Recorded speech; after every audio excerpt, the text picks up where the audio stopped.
membawa Kristus kepada bangsa-bangsa dan bangsa-bangsa kepada gereja Tuhan. Bahan yang menakutkan dan penghiburan. 5 November 2025. 2 Tesalonika bab 2 ayat 1 hingga 17. Sekarang, saudara-saudaraku, tentang kedatangan Tuhan kita Yesus Kristus dan betapa kita akan dikumpulkan bersamanya kelak, kami menyerumu, janganlah kamu mudah keliru atau goyah jika orang berkata hari Tuhan sudah tiba, kerana kononnya kami yang mengatakan begitu melalui nubuat, ajaran atau surat.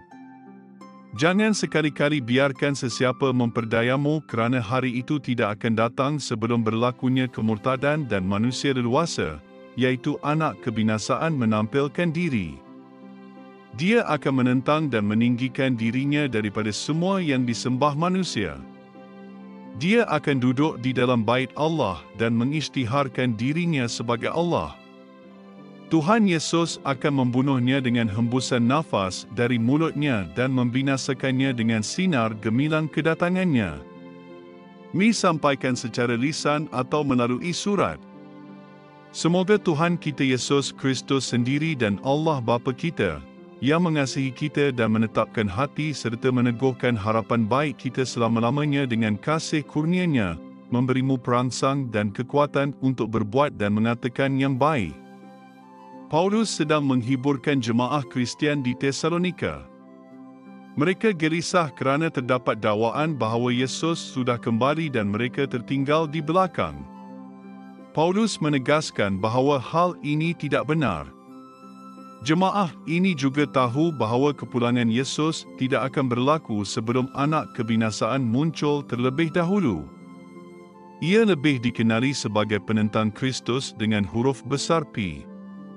Saya menyebutnya begitu kerana Yohanes menjelaskan bahawa dalam sejarah manusia, terdapat lebih dari seorang penentang Kristus.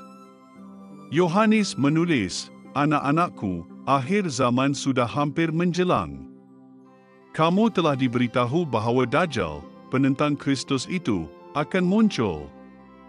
Mereka telah memisahkan diri daripada kita. Tetapi mereka sebenarnya bukanlah sebahagian daripada kita. Sesiapa yang mengatakan bahawa Yesus bukan Kristus, dialah pendusta.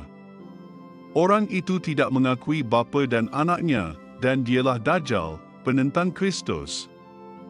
Bagaimana kita mengenal pasti orang-orang seperti ini? Yohanes berkata, mereka telah memisahkan diri daripada kita, iaitu mereka telah meninggalkan iman Kristian yang sejati dan menyangkal Yesus. Paulus menyebut mereka sebagai orang yang penuh durhaka dan kebinasaan, yang menentang setiap Tuhan dan meninggikan diri mereka seolah-olah mereka sendiri adalah Tuhan. Walaupun orang-orang seperti ini telah wujud sejak permulaan agama Kristian, pada akhir sejarah manusia, akan berlaku sebuah pemberontakan terakhir terhadap Tuhan apabila penentang Kristus akan muncul. Dia akan melakukan mukjizat palsu dan menyebar ajaran sesat.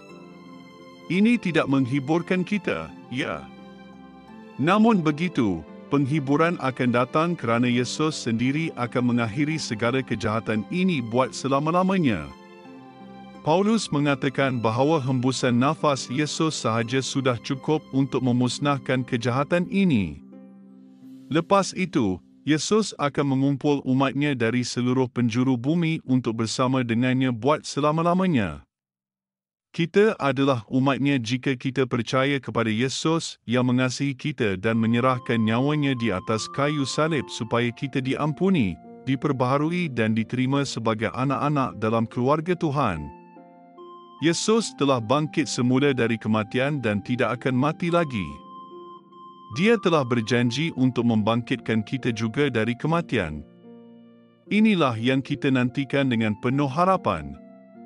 Kita berdoa, Tuhan, apabila kuasa kejahatan menakutkan, bantulah saya untuk mendapat penghiburan dan harapan di dalam Engkau. Amin.